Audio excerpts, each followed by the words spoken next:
Jessie Draper, the Valley Girl. What does your company do? Have you ever Googled yourself? Totally. What makes a great entrepreneur? What's your next big idea? Tweeting's like my favorite. Let's talk business. I'm like the Valley Girl.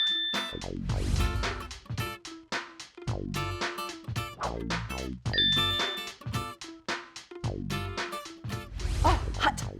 Hot, hot. Maybe Sabeer Bhatia can help me with this Hotmail. Let's talk business. Jackster is a free text messaging service. Sabeer Bhatia is a founder of Jackster. Previously, Bhatia founded Hotmail, which was sold to Microsoft for over $400 million. He is also currently building a nanotechnology city in India from the ground up. Whoa. Here we are with Sabeer Bhatia. He started Hotmail, among other things, and then I even heard you were doing a technology city in India. That's still happening. It's still happening, so I want to hear about all of that, every single piece. Okay. Okay. So let's start with Hotmail. How did that come about? You know, the internet was very young in those days. It was the early days, 1993, 94. Two of my colleagues had gone on to found Yahoo. Okay. This is from Stanford. So I started playing around on the internet, and I felt that this one day would become huge. So that's when I had an idea to do something on the internet and went and recruited my partner Jack Smith to come and join me. Both of us were working at a company called Firepower Systems, and the company installed a firewall around the corporate intranet. That made it very difficult for us to communicate with each other using our personal email accounts. And that's when the idea came to us, what if we made email available on the web that would solve our problem? And that was really the genesis of Hotmail. I think you guys may be the reason that email is free. We are one of the reasons why Because think email you- is free. You could have decided to charge for that. We could have, but then we would not have grown as much. In fact, there was a company that started right after we did called USA.net, Okay. and they did charge for it and they went out of business. Interesting. Well, Hotmail is, sounds way cooler too. You were a serial entrepreneur, for sure. How would you define serial entrepreneur? Either I'm a serial or a parallel entrepreneur, I don't know. I mean, the way it works with me is I constantly like to think of new things, first of all. And in doing our day-to-day kind of jobs, if I find a problem that I think I can solve, it gets me excited. I think a great entrepreneur is like that, where you think I need to fix this problem. If it is a problem for me, first of all. Yeah. Or if other people complain about it. And you can get ideas by reading magazines, just experiencing life. Experiencing life, Yeah. exactly. Since you're a serial entrepreneur, I brought you some cereal, actually. If you'd like to have some cereal with me while we talk about your amazing new company. Hotmail you made free for everyone. And now you're starting a new company, and it's text messaging that is free for everyone. That's correct. So that sounds very fun. Let's talk a little about that. How did that come about? Very simple. Once again, it arose from a problem. My wife, who has an iPhone, she was looking to get a new BlackBerry. I'm like, you're going in the reverse direction. The whole world is shifting from BlackBerry to an iPhone. Why do you want a BlackBerry? And she said she wanted to keep in touch with her sister and her friends in India through BlackBerry Messenger, which was free. I discussed it with my colleagues at work, and because we are in the telecom software space, we've actually created an application that you can download on any phone in the world. And once you've downloaded it, you can send a text message to anyone for free. Oh my goodness. And so we not only solved her problem on the iPhone, but completely eliminated the restriction that both parties have to have the same kind of software, or both parties have to be on the same kind of network, like a BlackBerry network. So we think this is incredible. This will be 10 times the size of Hotmail, only because there are 1.5 billion PCs in the world that are connected to the internet, and there are 5.5 billion phones in the world. 3 or 4 times the number of PCs in the world. That's a lot of phones. That's a lot. Almost as big as the size of the human population. Wow. But also cell phone bills get so high these days if you don't have a good plan Yeah. because of text messaging. You know, if you look at phone companies, say Verizon, 20% of their revenue comes from text messaging. And 40% of their profits come from text messaging. 40%. It's a $150 billion a year business. Oh my goodness. And we're making it free. So Sabeer, I have an activity for you. Sure. Are you ready? All right, I'm Okay. ready. This is called the Fabulous Cup. Fab Cup. It's fabulous. Are you ready? I'm ready. Set, go. Viral, something that grows like crazy by itself. Snail mail, the old way of doing things. Trendy, modern, you know, with the times. Fun, and something I like to have every day. Me too. Hero, somebody you look up to.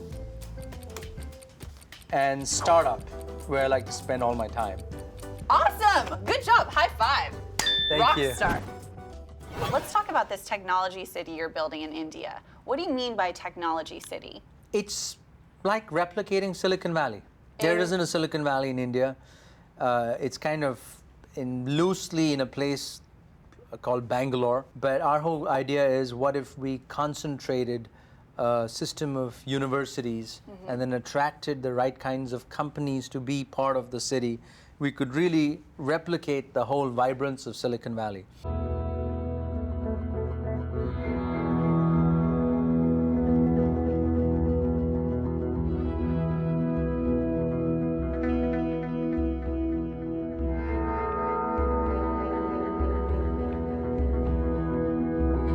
So we are seeding this city with, you know, the likes of Carnegie Mellon and a couple of Indian universities. Once you get the students, then you can attract the companies to come and collaborate with universities to do research. And hopefully 20 years from now, we will have a semblance of a Silicon Valley. I think a lot of people starting out don't realize that it is really important to be near a university or something. That's where often the talent comes from, and it kind of gets that, you know, why do you think that's important? 100% because of what you said, talent. The success of any, you know, high-tech company is not money, financing, ideas. All of those are important. Most important ingredient is the quality of talent. What would be the first thing you do in this city? Are you going to nail the walls? There are no walls, it's just flat land. So the first thing you got to do is, you know, prepare the land. Yes. Which is, you've got to put in the infrastructure in terms of the power, So cables. there's literally nothing Nothing. there. It's just farmland. Have you always wanted to be an entrepreneur? When I first came to the US to get my undergrad at Caltech, I really wanted to be a scientist. That was my Really? goal in life. While at Stanford, I took a course called Business for Electrical Engineers at the Graduate School of Business. And that really inspired me because, you know, that's one thing about the Valley. The people that are looked up to are the entrepreneurs. So we had the entrepreneurs like Steve Jobs and Vinod Khosla and Scott McNeely come and tell us their stories. They were running at that time, you know, companies that were worth tens of millions, if not hundreds of millions of dollars. I'm like, well, these are simple ideas. Yeah. If they can think of them, so can I. And that's what really inspired me to be an entrepreneur. So that class really That changed class you. really changed me. I didn't want to be an entrepreneur before that. I wanted to be a scientist. And so then I took a leave of absence from my PhD at Stanford. I don't know if I'll ever go back and complete it. I got a master's, and then I joined Apple Computer. That was my first job. And then since then, I've been bitten by the entrepreneurial bug.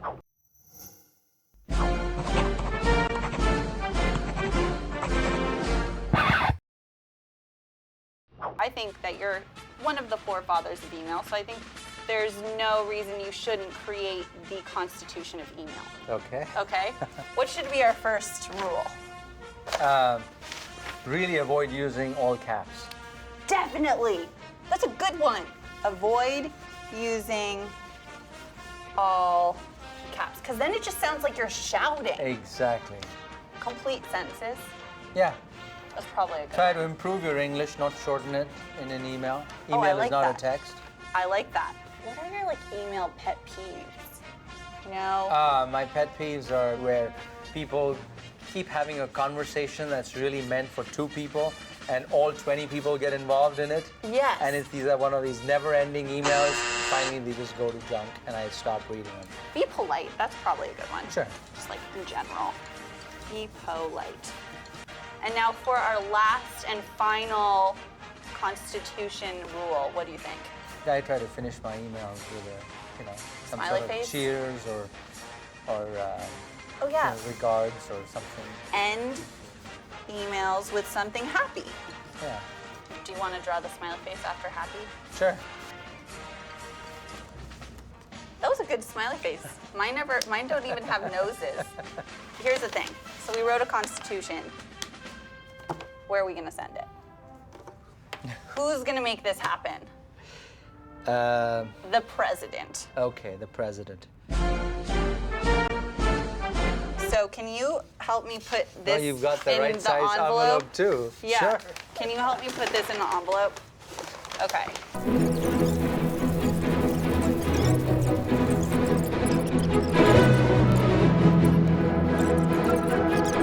Will you mail this for me? Just throw it out the window. Throw it out the window. Just throw it out the window. All right. I'm sure it'll One get there. big. Hope there's somebody to catch it. That was awesome. I'm like the Valley Girl. I'm like Sabeer Bhatia of Jackster. Yay. So what do you think of the color pink? It's appropriate for you. Appropriate for the show. And now it's time for your Dits moment. I was gonna write lingo because it was shorter, but then we would be completely doing the opposite of what we're saying.